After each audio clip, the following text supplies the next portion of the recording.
The United States continued their impressive Women's World Cup title defence as they beat rivals Sweden to top Group F. Unmarked midfielder Lindsey Horan poked in the opener on their way to a 2-0 win and 18 goals in the group stage, a new tournament record. Alex Morgan suffered a knock and was subbed by coach Jill Ellis, taking no risks with her star striker. America face Spain in Reims on Monday. The last 16 tie at the same ground where they demolished Thailand 13-0. VAR controversially ruled Caroline Lloyd not to be interfering with play, and Jonah Anderson turned into her own net. Despite the defeat, Sweden through to face G runners-up Canada at the Parc des Princes.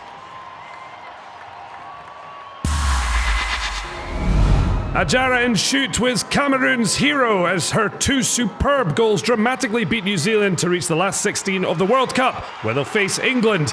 The Vålerenga forward shot on the turn brilliantly opened the scoring just shy of the hour mark, yet it looked like the indomitable Lionesses would send themselves home from France when Aurèle Aouana got her clearance all wrong to slice past her own keeper with just 10 minutes remaining.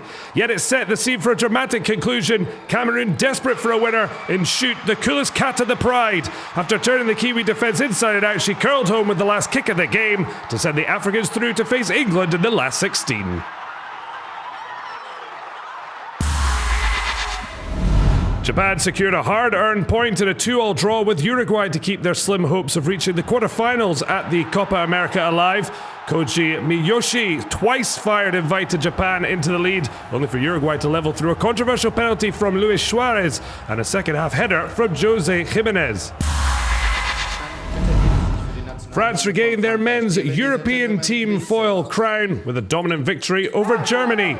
Maxime Pottier set the tone as Les Bleus took a 15-9 lead. Enzo Lefort was alongside Erwan Le Péchot in 2017's success and was on hand in Dusseldorf to down the hosts. Le Péchot on hand to clinch a terrific 45-26 win to regain their Euro gold after seeing Russia claim the prize 12 months ago. The French women picked up a medal at the European Championships in Dusseldorf after beating Italy in the team sabre. Cecilia Berdi showed fine touch as France took an 18-11 lead. Irene Vici tried to lead the Italian Renaissance to come within 5 at 38-33 down, but Manon Brunet made sure there was no comeback as France claimed third behind champions Russia, who beat Hungary to gold.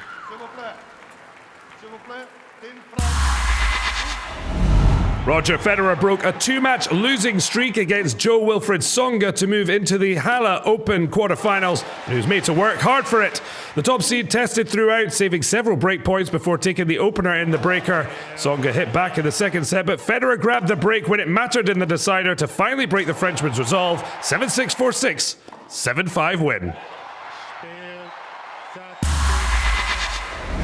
Richard Gasquet failed to set up a quarterfinal with Roger Federer after losing in straight sets to 7th seed Roberto Baptista Agut in Halle.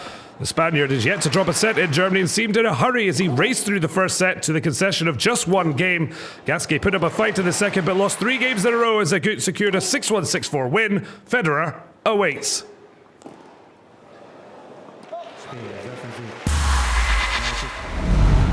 Nicolas Mahut continued a day of upset at Queen's Club when the 2007 finalists knocked out 7th seed Stan Wawrinka for a place in the quarterfinals.